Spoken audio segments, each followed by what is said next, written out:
They threw snowballs at Santa Claus. Another fan base built a courthouse with an actual judge inside their own stadium. And one fan base, they've been waiting for tickets longer than some marriages last. These aren't casual Sunday observers munching nachos and checking their phones. These are ride-or-die lunatics who've woven their entire identity into the fate of men they'll never meet, playing a game that breaks hearts more often than it heals. Welcome to the beautiful insanity of NFL fandom, where loyalty borders on delusion, and passion bleeds into madness. And we're starting with a tragedy so profound, you'll wonder if hope itself is a form of masochism. Imagine supporting a team that has been terrible for 25 years straight. Not mediocre, not almost there, pure soul-crushing failure. But your team didn't just lose all the time. It packed up your history, your memories, your identity, and drove to another city like you never mattered at all. Then, because the universe has a sick sense of humor, they come back. Not to redeem you, but to torture you all over again. And through it all, you stay. That's what it means to be a Browns fan. The fan base known as the Dog Pound sits in the east end zone of Cleveland Browns Stadium, barking like actual dogs, wearing dog masks, and throwing dog biscuits when the team scores, which, if we're being honest, happens about as often as a solar eclipse. These people have watched 0 playoff wins since 1994, a parade of terrible quarterbacks that would make a grown man weep, and a 0-16 season that ended with them throwing a parade anyway. And still, they show up every single Sunday. In 2001, fans got so rowdy, they pelted the field with bottles after a controversial call. The refs had to stop the game. The NFL threatened to forfeit the match. Did that stop them? Not even close. Browns fans don't quit, because they can't. It's not loyalty anymore. No offense to any Browns fans watching this, but it's a disease. A beautiful, pathetic disease that turns suffering into an identity. But if you think undying loyalty is the craziest thing a fan base can offer, buckle up, because loyalty is one thing. Loyalty mixed with pyrotechnics and furniture destruction, that's a whole different animal. Bills Mafia doesn't watch football. They perform rituals. Every home game, the parking lot at Highmark Stadium transforms into a war zone where drunk warriors hurl themselves through folding tables with the conviction of ancient Vikings. Not by accident, though. On purpose. From ladders, from car roofs. Sometimes, and this is completely true, while on fire. Why? Because when it's 12 degrees below freezing and your team has lost 4 straight Super Bowls, you need something to keep the blood pumping. You need to feel alive. But here's where Bills Mafia gets interesting. Beneath the chaos, beneath the flaming table dives and drunken mayhem, beats a heart of pure gold. In 2017, Andy Dalton threw a touchdown pass for the Cincinnati Bengals that resulted in the elimination of the Ravens from playoff contention. This secured a spot for Buffalo in their first playoffs in 17 years. Bills Mafia didn't just celebrate. They donated over $400,000 to Andy Dalton's charity in one weekend for a player who didn't even wear their jersey. When linebacker Lorenzo Alexander's foundation needed support, they raised $250,000 before most people finish their morning coffee. They'll hurl you through a table at noon, then crowdfund your hospital bills by dinner. That's Bills Mafia. Chaos wrapped in compassion. Or what you can call anarchy with a conscience. Now, from tables to something even more unbelievable. A fan base that doesn't just love their team. They literally own it. And the waiting list to join them? It's longer than most prison sentences. The Green Bay Packers are the only publicly owned team in the entire National Football League. Let that sink in for a second. Over 360,000 people clutch stock certificates that are, by every practical measure, completely worthless. No dividends, no profit if you sell, the financial equivalent of expensive wallpaper. And people worship these pieces of paper like they're holy relics. These fans sit in Lambeau Field when the temperature drops to 20 below zero, shirtless, bodies painted green and gold, wearing foam blocks of cheese on their heads like crowns of frozen absurdity. The waiting list for season tickets? Over 30 years long. You can register your newborn baby the day they're born, and they might get tickets by the time they're shopping for their own kids' college. Packers fans haven't just adopted football. They've made it their religion, their identity, their reason for breathing. Lambeau Field isn't a stadium.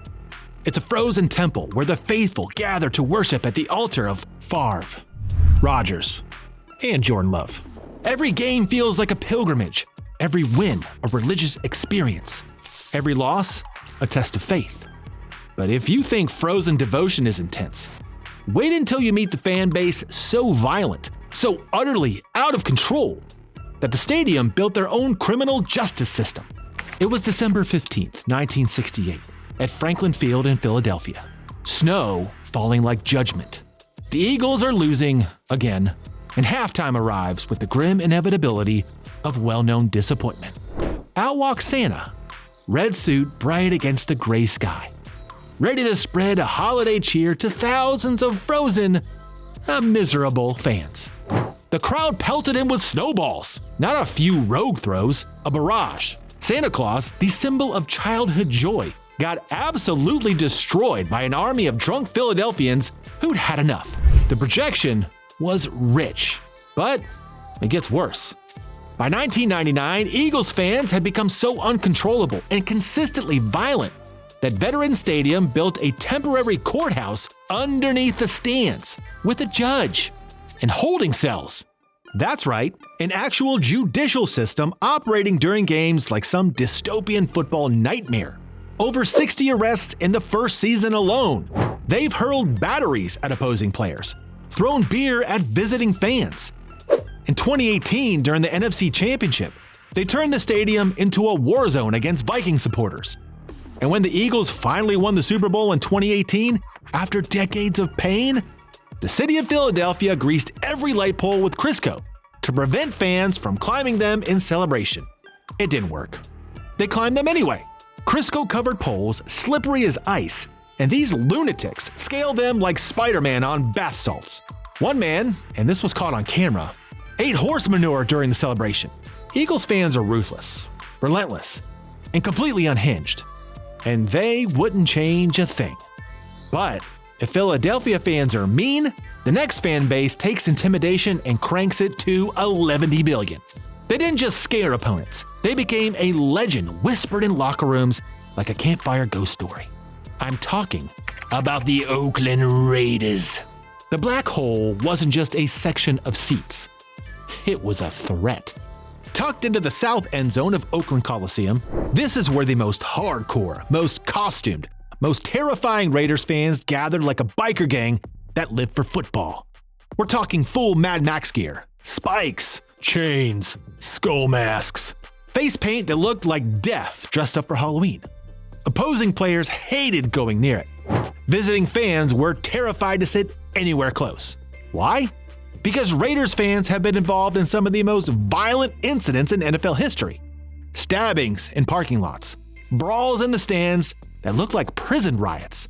When the team moved to Las Vegas in 2020, the black hole tried to move with them, but it wasn't the same. It couldn't be, because Oakland Raiders fans weren't just supporting a team. They were a brotherhood of silver and black that felt more like a religion than fandom. You didn't choose the Raiders. The Raiders chose you. The black hole was intimidating, sure, but there's one stadium so loud, so impossibly deafening, it literally caused an earthquake, and scientists have the data to prove it. Take it back to December 2nd, 2013. Seattle Seahawks versus the New Orleans Saints. Marshawn Lynch went full beast mode for a 67-yard touchdown run. The crowd erupted so loud that seismologists nearby detected seismic activity. That's right. Seahawks fans screamed so loud, they registered on earthquake monitors. CenturyLink Field, now called Lumen Field, holds the Guinness World Record for loudest outdoor stadium at 137.6 decibels. That's louder than a jet engine at takeoff. The 12th man isn't just a cute nickname here.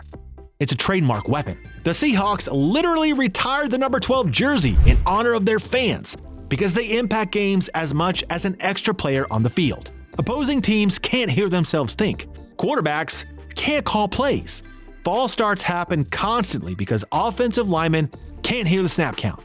Word on the street is that the stadium is built to trap sound and bounce it back onto the field. But here's the thing. A lot of people call Seahawks fans bandwagoners. They showed up when the team got good in 2012 and vanished when things went south. Fair criticism? Maybe. Does it matter though when you literally trigger seismic monitoring equipment? Probably not. From earthquakes to war cries, noise is power. And the next fan base didn't just get loud. They shattered the world record and turned their stadium into the most hostile environment in professional sports. Arrowhead Stadium is the loudest stadium in the world. Period. End of discussion. In 2014, Chiefs fans hit 142.2 decibels and ripped the world record away from Seattle like a linebacker stripping a fumble. The entire stadium becomes a sea of red every weekend. Everyone wears red. The seats in the stands are red. The noise is deafening. The atmosphere feels like standing inside of a rocket launch. And then there's the tomahawk chop. For decades, Chiefs fans have done this chant and chop motion during games. It's iconic, but also controversial. Native American groups have called it offensive and asked the team to stop. The Chiefs have made some changes, but the chop remains. And the fans, they ain't giving it up. Love it or hate it, Arrowhead Stadium is one of the most electric atmospheres in all of sports.